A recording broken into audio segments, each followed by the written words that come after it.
Bien, jóvenes, muy buen día. Damos inicio a esta segunda clase del segundo bimestre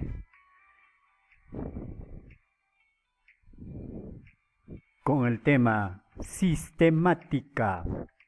Veamos ahora entonces, hijo. En la clase anterior estábamos viendo lo que es la taxonomía y ahora vamos a ver la sistemática, ¿ya? Dice que la sistemática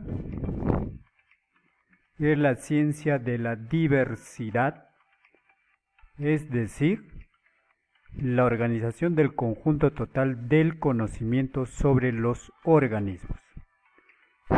Él nos da la información de toda la diversidad biológica, obviamente, de nuestra naturaleza.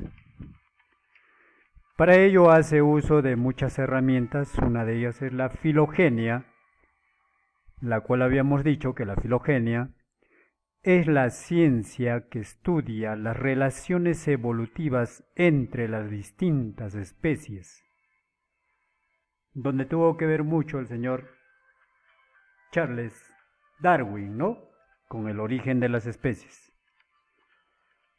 La taxonomía que vimos la clase pasada es la ciencia que se encarga de nombrar, describir y clasificar a los seres vivos teniendo en cuenta sus características. Es una rama de la biología. Taxonomía, simplemente para nosotros, para acordarnos, es clasificación de los seres vivos. La ecología es algo nuevo que se incorpora acá para entender la diversidad de los seres vivos, que se define como una ciencia que estudia la relación entre los organismos y su ambiente. Ambiente, entiéndase, con todo aquello que lo rodea, siendo vivo o no vivo. Por ejemplo, acá investiga cómo las abejas interactúan con las flores, o cómo las aves intervienen en la polinización de las plantas.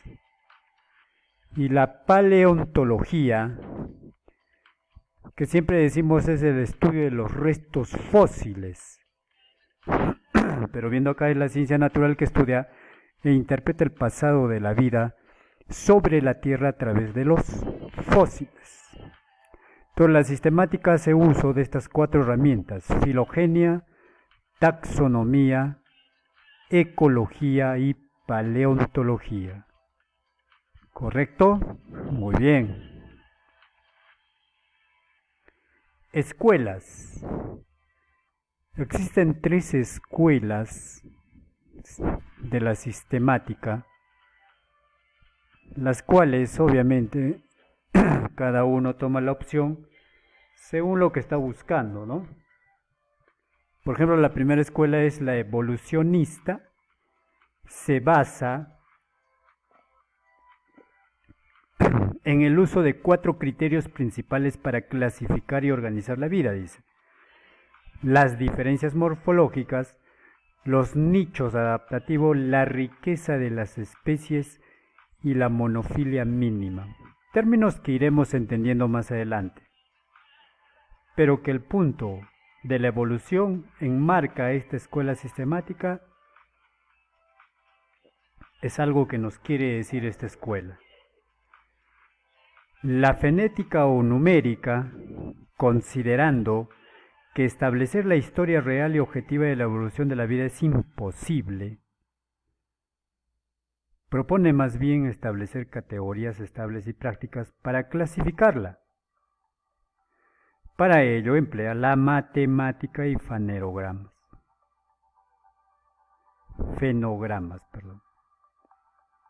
Sí, señores, la matemática. ¿Cómo así? Es que hay medidas corporales que obviamente no varían de una especie a otra o de un individuo a otro. Entonces esas mediciones pueden ser muy útiles para clasificar a los seres vivos. La filogenética o clarista, surgida en 1950, propone entender la historia de la vida a partir de grupos monofiléticos. ¿Y qué significa eso? Aquellos en los que se encuentran una especie ancestral y todos sus descendientes. Claro, está haciendo el estudio de un ancestro y a partir de él cómo derivan, ¿no? Por el momento lo vamos a dejar así como definiciones y ya más adelante entenderemos cada uno de ellos si es que merece, ¿no?, tiempo, ya que me parece más que vamos a dedicar a lo que es la filogenética o clarista. ¿Correcto? Muy bien, continuemos. Vamos con la clasificación, la que quería darte a conocer. En la historia tenemos este cuadro y dice, ¿no? Carlo Linneo, considerado el padre de la taxonomía,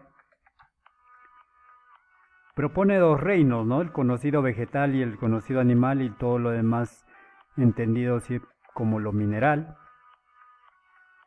Linneo propone la nomenclatura binomial, donde todas las especies tienen que tener dos nombres, un nombre genérico y un nombre específico. Homo sapiens, Canis lupus, Vicuña vicugna, como vimos la clase anterior.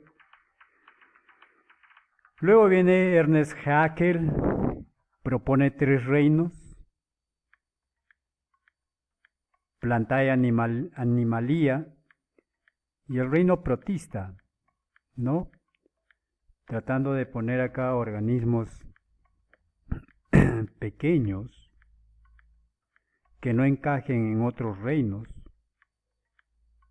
como los protozoarios, algas, microorganismos, para luego ya hacer la separación con Copeland, separando cuatro reinos, separando ya los protistas, un grupo muy especial de microorganismos monera, formado por células procariotas. Bueno, estamos hablando exactamente de las bacterias. Y quedándose otro grupo acá, en la caja del zapatero, decían algunos, donde no encajan en otros reinos. Algunos autores dicen acá, los primeros animales, las primeras plantas y los primeros hongos, que acá todavía tenía los hongos, ¿no? Entonces luego viene el señor Whittaker, Robert Whittaker, y propone los reinos Monera, Protista, Fungi, Plantae, Animalae, distinguiéndose claramente un reino de los hongos,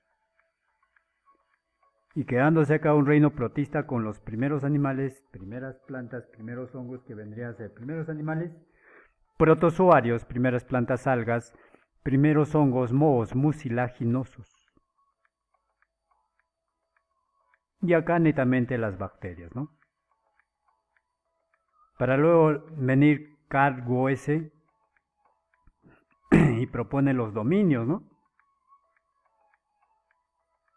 Separa claramente el dominio Eucaria, Bacteria, Archaea o Eubacteria, como algunos dirían. Eucaria, las células eucariotas; Archaea, las arqueobacterias; y las bacterias, propiamente dicho, o eubacterias. Gracias a ello, entonces hay 6 reinos: las eubacterias, las arqueobacterias, los protistas, el fungi, el plantae y el animalae. Y bueno, esto sería un bosquejo de lo que poco a poco se fue haciendo la clasificación de los seres vivos, ¿no? Bien, hijo, ahí nos vamos a quedar. Gracias por tu participación. Nos vemos la próxima clase.